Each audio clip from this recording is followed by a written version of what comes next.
अस्सलामुअलैकुम, कैसे आप सब। गुड मॉर्निंग, गुड मॉर्निंग नहीं हो रही, गुड आफ्टरनून हो रहा है। 1 बज गया, हम लोग का नाश्ता पानी हो गया है। हाँ दिखाते हैं। उस्मा का नाश्ता अभी हुआ है, दोपहर के 1 बज गए हैं।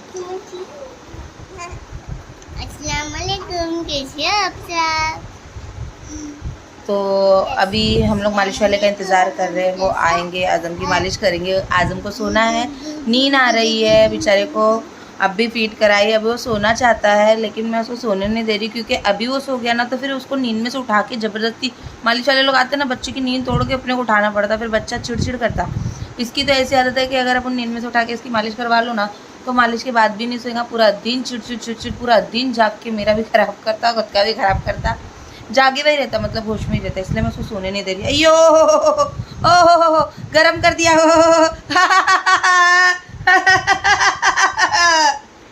तो मेरा तो पूरा कपड़ा गीला हो गया। चलो कोई खैर, कोई बात नहीं। मैंने फ़ोन की मालिश वाले को, आ रहे, बोले मैं 5 मिनट हो गए फ़ोन करके, बोले मैं अभी पहुंच गई, बोले यहाँ पे अभी तक आए नहीं है।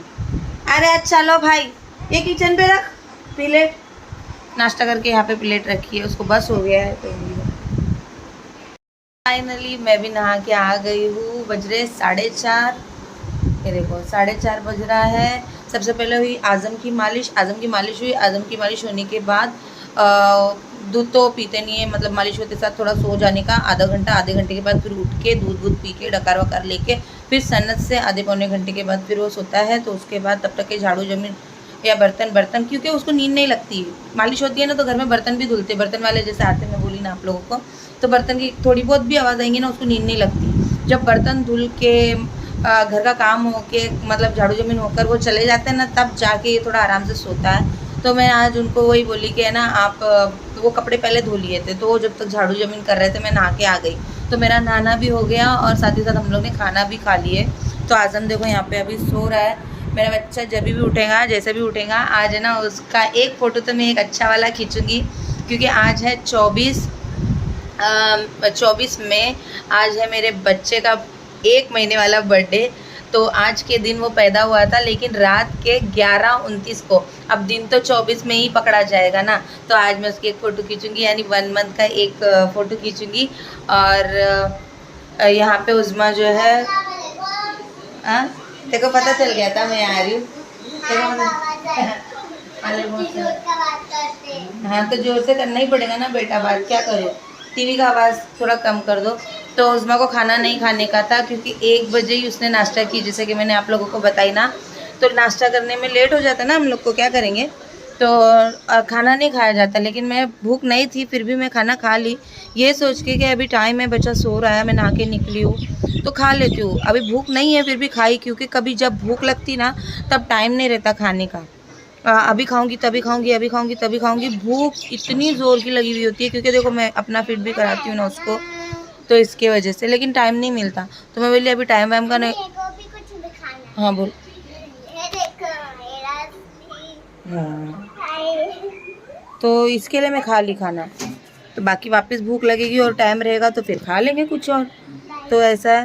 और आज सब कुछ जल्दी हो गया मुझको ऐसा लगता है, क्योंकि थोड़ा काम को शिफ्ट करवाई थी ना, तो इस वजह से जैसा अपन सोचते हैं ना वैसा कुछ भी नहीं होता है।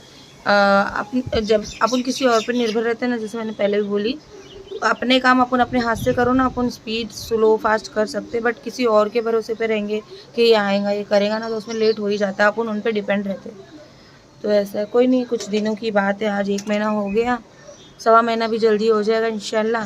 तो फिर बाकी सारे अपने काम अपने हाथ में ले लूँगी, तो फिर वापस से एक मेहनत करने में वो नहीं है, तकलीफ़ नहीं होती मुझे, इंतज़ार में बहुत ज़्यादा तकलीफ़ होती है कि मुझे ही मेहनत करना, तो मुझे पता होता है कि मैं कब उठूँगी, कब करूँगी, कब खाऊँगी, कब पीऊँगी। ये 1.25 महीने की बात है, थोड़ा बॉडी को रेस्ट चाहिए था उसके लिए। चलो खैर कोई नहीं, अब देखते हैं। अभी भी रेस्ट भी देखो ना, मैंने सोची थी कि मेरा 1.25 महीना हो जाएगा, 1.25 महीने तक तो वैसे ही रेस्ट नहीं मिल रहा है मुझको, किसका आना किसका जाना चल रहा है, नहीं सोने नहीं मिलता, रात भर बच्चे के साथ जागो, दिन भर भी ऐसे ही चला जाता है, कुछ टाइम नहीं मिलता। मैं सोची थी 1.25 महीने के बाद जी भर के सोऊंगी, खाली एक ही काम करूँगी, आज़म को दूध पिलाऊंगी। उस्मा को नानी की तरफ छोड़ दूँगी, बट मेरे को 1.25 महीना होने के बाद भी शायद आराम नहीं मिलेगा, क्योंकि जीनी की शादी एकदम नज़दीक है। मतलब समझ लो मेरा 1.25 महीना ख़त्म हुआ और उसकी शादी है, तो मेरे पास आराम करने का टाइम नहीं है। जो 2-4 दिन मेरे को मिलेंगे उसके अंदर मुझे शॉपिंग के लिए जाना होगा। जो भी शॉपिंग शादी में पहनने के लिए, बच्चे के लिए कपड़ा, मेरे लिए जो भी बोलो उसके लिए गिफ्ट लेना, जाना तो हो गई ना, तो आराम तो नहीं होने मिलने वाला है, मुझे नहीं लगता। अभी देखो दोनों दोनों मैं आराम तो करूँगी यार, नहीं तो क्या होएगा पता है, मेरा नेचर ऐसा है कि मुझे आराम नहीं मिलता है ना, मुझे चिड़चिड़ होता है। मैं काम पूरा कर लूँगी, मुझे काम करने से दिक्कत नहीं है, लेकिन एक हद पार होने के बाद उस्मा के टाइम पे भी यही हुआ था। मैं 9 महीने में मुझे सोने नहीं मिला था, क्योंकि 8वें महीने में मैंने जैसे इस टाइम पे शिफ्टिंग ली थी ना, मैंने उस टाइम पे भी 8वें महीने में शिफ्टिंग ली थी।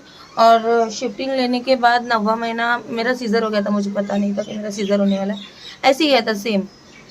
लेकिन उस्मा के टाइम पे उस्मा का कैसा था, उस्मा तो बिल्कुल ही नहीं सोती थी। ये बच्चा तो मेरा दिन में 2 बार सोता है। दिन में मतलब 24 घंटे में 2 बार सोता है मेरा आज़म, 2-2.5 घंटे की, ज़्यादा से ज़्यादा 3 घंटा भी सोया है वो। लेकिन उस्मा का ऐसा था, उस्मा हर 15 मिनट में उठ के कुई करनी थी। और एक्सपीरियंस भी नहीं था बच्चा संभालने का, तो मुझे सोने ही नहीं मिलता था। पूरा 1.25 महीना गुजर गया उस्मा के टाइम पे, तो मैं सोई नहीं थी। समझ लो उस्मा के होने के बाद 25 दिन तक का मैंने आँख नहीं झपकाई थी। इस बात के गवाह है मेरे आदमी, वो देखते थे, रात में भी जागती थी, दिन में भी जागती थी। मुझे नींद आती थी ना, मैं ऐसे बैठती थी, ऐसे फीड कराते कराते 10 मिनट की झपकी लेती थी। ऐसा लेट के आँख बंद करके कभी चैन से आराम करने का टाइम नहीं मिला था मुझे। तो उस समय में 1.25 महीने के बाद ना, जब छिल्ला हो गया था ना, उसके बाद मेरे को ना थोड़ा सी ऐसा डिप्रेशन टाइप आने लग गया था, क्योंकि रेस्ट नहीं, माइंड मेंटली बहुत एक्टिव हो गई थी। हर एक चीज़, मतलब बॉडी से लेके हर एक चीज़ मेरी थक गई थी। तो मैं 1.25 महीने के बाद थोड़ा सी हो गई थी, मैं एकदम वीक हो गई थी, बीमारी बहुत शादी हो गई थी, मुझे कैल्शियम की कमी हो गई थी, इतनी कमज़ोर, इतनी ढांचा बन गई थी ना मैं 5वें महीने में। और मेरे दांत एकदम कमज़ोर हो गए थे, मतलब पूरा खाली समझ लो दिखने को मैं दिखती थी, बाकी अंदर से पूरी खोखली हो गई थी।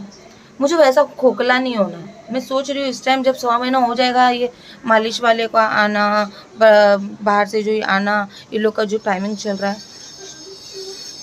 दे दूंगी मैं। अगर चलो झाड़ू जमीन वाले को तो मैं इतनी जल्दी नहीं हटा पाऊंगी ना, जो काम वाले 3-4 दिन की छुट्टी दे दूंगी। नहीं करेंगे यार, नहीं पकने देंगे घर में खाना, नहीं कर लेंगे जो भी है, लेकिन सोना ज़रूरी है।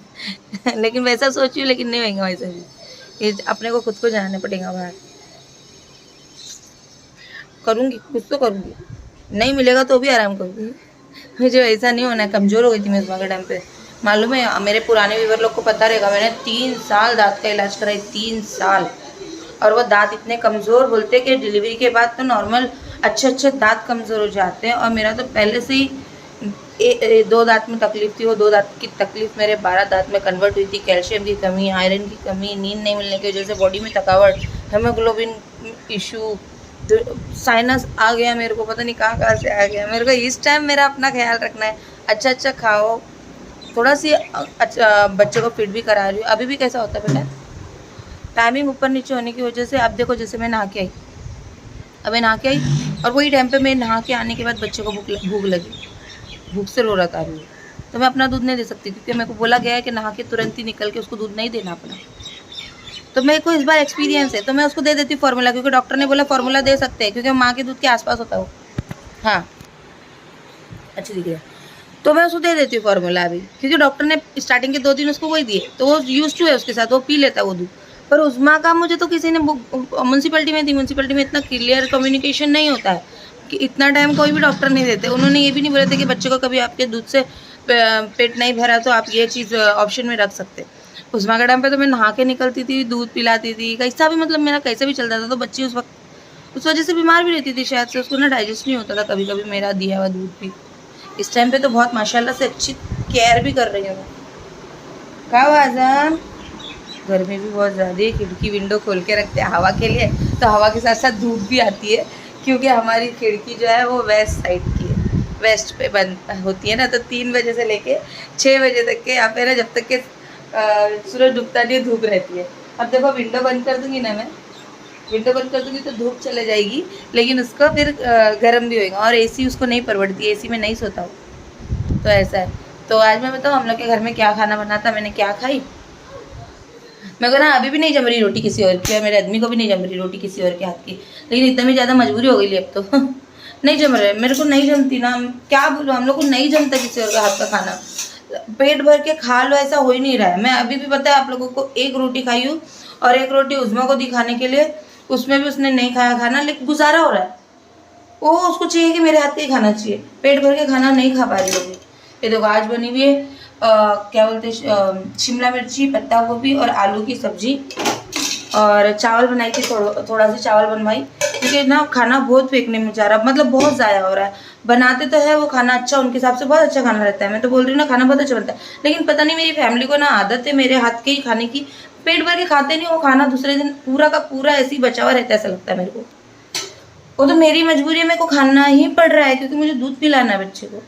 देखो दाल बनवाई और रोटी ना, रोटी नहीं जो मैंने ना दोनों तरीके की रोटी बनवाई, और फुली हुई रोटी भी बनवाई कि उसमें खा ले। मैंने तेल की रोटी, आज मैंने सामने से बोली कि तेल की रोटी बनाओ, उसमें नहीं खा रही, तेल की रोटी बनाए हैं।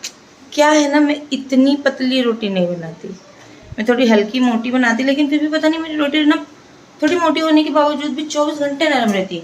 लेकिन मेरे घर में 2-3 जनों ने रोटी बनाई, पहले मेरे बर्तन वाले ने भी मुझे 2 दिन रोटी बना के दिए, ऐसा नहीं कि नहीं दिए, 2 दिन नहीं बना के दिए मेरे बोलने पे। लेकिन इन लोग को मोटे बना बोलेंगे ना तो उन लोग की रोटी कड़क हो जाती है, पता नहीं है क्यों। इसके लिए मेरे हस्बैंड बोलते मुझे तेरे हाथ की रोटी अच्छी लगती है। तो बनता तो है मेरे घर में खाना, देखो अभी भी मैंने रखी है ना खाना बनाने के लिए, खाना बन रहा है, लेकिन इन्हें पेट भर के खाना नहीं खाती। क्या खा के तुमको बताओ पेट भर रही हो, दाल पी के पेट भर रही है, उसमें तो खाना क्यों नहीं खा रही आजकल, मेरे को सच्ची सच्ची बता, पेट भर के खाना क्यों नहीं? हाँ, एक पराठा देंगे ना उसको, मजाल उसने 3 दिन जब से उन्होंने रोटी बनाना शुरू की है, उसने एक रोटी भी पूरी नहीं खाई है, एक रोटी भी पूरी नहीं खाई है, एक पराठा भी पूरा कंप्लीट नहीं किया। लेकिन मैं अभी इतना लाड़ में नहीं आने वाली, इतना लाड़ में नहीं रखने वाली। मेरे को ऐसा लगता है मेरे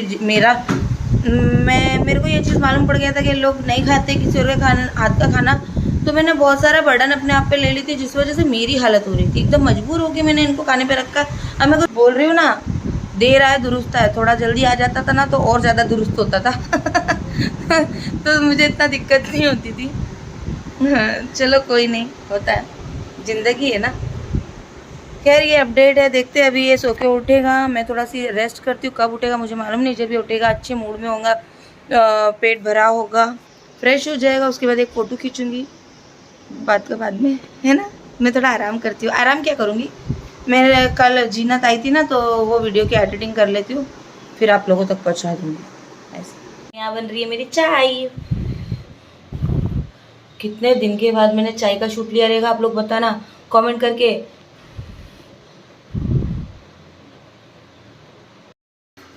मैंने सोची वहाँ जाने से पहले एक कप मस्त चाय बना के पी लेती हूँ, फिर उसके बाद जाती हूँ वहाँ पे, क्योंकि एक बार चले जाओ तो फिर वहाँ से जैसे अभी मैंने बोली उठने की समझ में नहीं आता कब उठने मिलेगा, तो ऐसा है। और एक ही जगह बैठे बैठे बच्चे को बार बार उठा उठा के क्या होता है पता है, सूजन आ जाती है अंदर ना, टाँके के पास है ना, सूजन आ जाती है, और उठने में बैठने में फिर बहुत दिक्कत होती है, मेरे को दर्द उठने लग जाता। बोलते ना ज़्यादा बैठना नहीं चाहिए, एक ही जगह पे बैठना नहीं चाहिए सीजर के बाद। अरे मैं तो बैठी हूँ, दूसरे दिन ही से बैठी हूँ एक ही जगह पे, क्योंकि उसको मेरे को ही पीट कराना, मेरे को ही डकार दिलाना, मेरे को ही सब कुछ करना, मेरे को ही पोटी साफ करने का, हर एक चीज़ मेरे को करने का। तो मैं बैठती हूँ, मालिश वाली मेरे को चिल्लाती है, बोले तुमने फिर बैठे रहता, क्या करूँ, बैठने का नहीं तो कैसे करने का।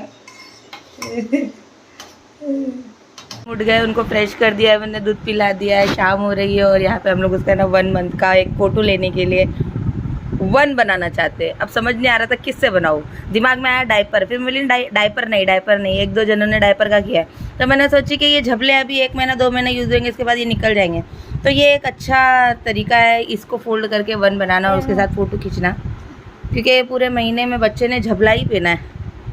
अबे ऐसा नहीं, रुक, इसको ऐसे करने का, ये फालिया है, और फिर बाद में उसको ऐसे ऐसे रोल आउट करने का, और हर कलर का ऐसा अपने को रोल करके चाहिए। बट ये वाला कलर तो ये कपड़े से मैच हो जा रहा है, ये कलर, तो ये कलर को हटा देंगे और येलो कलर को हटा देंगे, बाकी दूसरा कलर यूज़ करते हैं, ठीक है अपन। हाँ, पिंक कलर ले सकते हैं, ये वाला कलर ले सकते हैं, ठीक है। तो हम लोग बना के मिलते हैं आप लोगों से।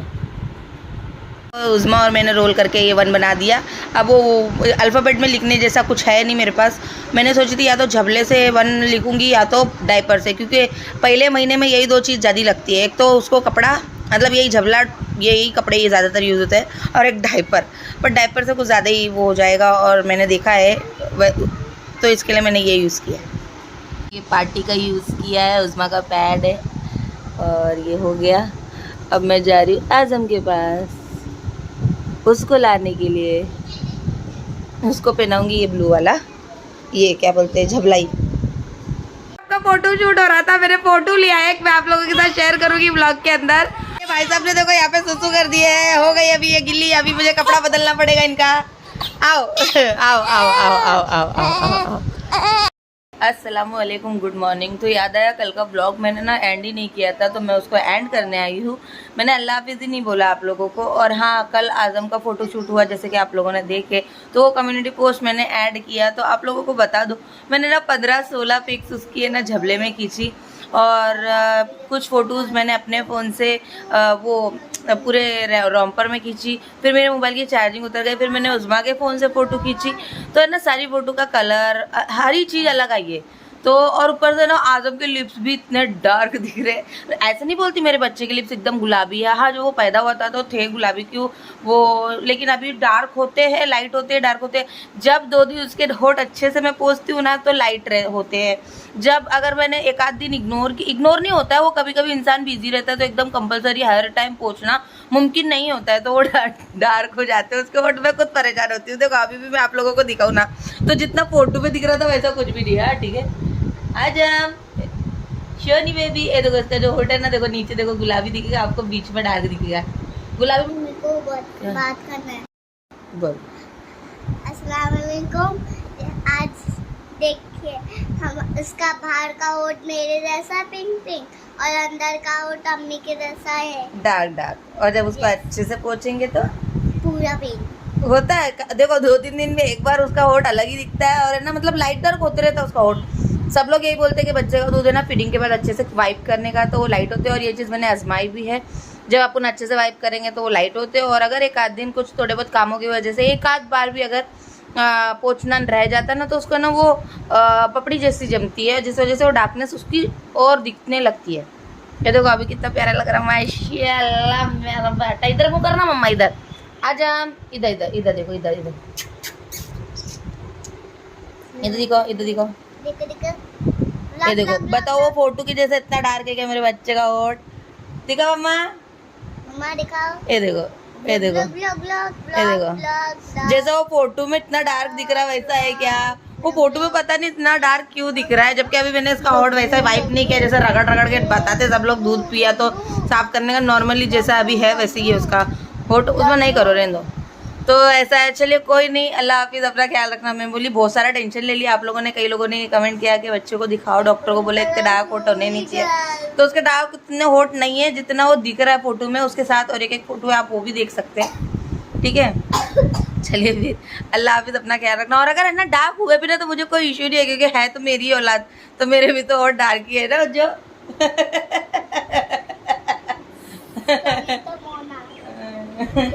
तो ऐसा है, चलिए फिर अल्लाह हाफिज़, अपना ख्याल रखना, अपनी दुआ में याद रखना, बाय बाय।